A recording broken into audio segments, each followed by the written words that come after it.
गांव में एक गरीब आदमी रामलाल रहता था। उसका जीवन कठिनाइयों से भरा हुआ था, लेकिन उसका दिल हमेशा दयालु और उदार था। रामलाल के पास केवल एक छोटा सा खेत था, जिससे वह अपनी पत्नी और 2 बच्चों का पालन पोषण करता था। हालांकि हर मौसम की मार और प्राकृतिक आपदाओं के चलते उसकी फसल अक्सर खराब हो जाती थी और उसे कई बार भूखा सोना पड़ता था।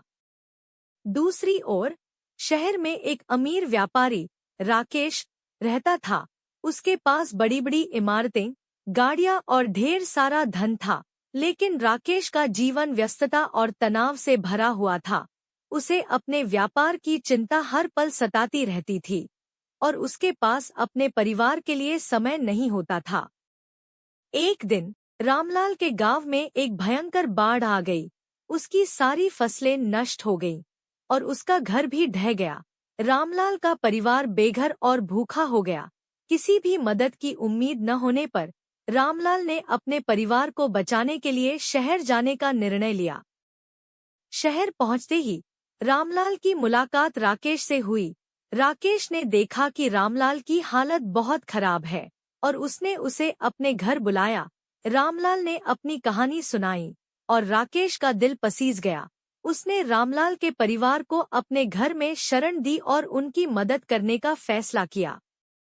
राकेश ने रामलाल को अपने एक व्यवसाय में काम दिया और उसके बच्चों को शिक्षा दिलाने की व्यवस्था की। रामलाल ने भी अपनी मेहनत और ईमानदारी से काम किया और जल्द ही उसने अपनी स्थिति सुधार ली। इस मदद के बदले में रामलाल ने राकेश को एक चीज सिखाई, सच्ची खुशी। रामलाल ने अपने साधारण जीवन में छोटी छोटी खुशियों का महत्व बताया।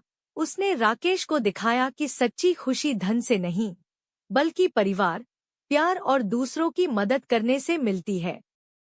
राकेश ने धीरे धीरे अपने जीवन में बदलाव किया। उसने अपने परिवार के साथ समय बिताना शुरू किया और गरीबों की मदद करने के लिए कई सामाजिक कार्य शुरू किए। रामलाल और राकेश की दोस्ती ने दोनों के जीवन में सकारात्मक परिवर्तन लाए। इस कहानी से यह सीखने को मिलता है कि चाहे हम कितने भी अमीर या गरीब क्यों न हों, असली दौलत हमारे दिल की उदारता और हमारे रिश्तों की गहराई में होती है। रामलाल और राकेश की कहानी इस बात की मिसाल है कि दया और समझदारी से जीवन में सच्ची खुशी प्राप्त की जा सकती है।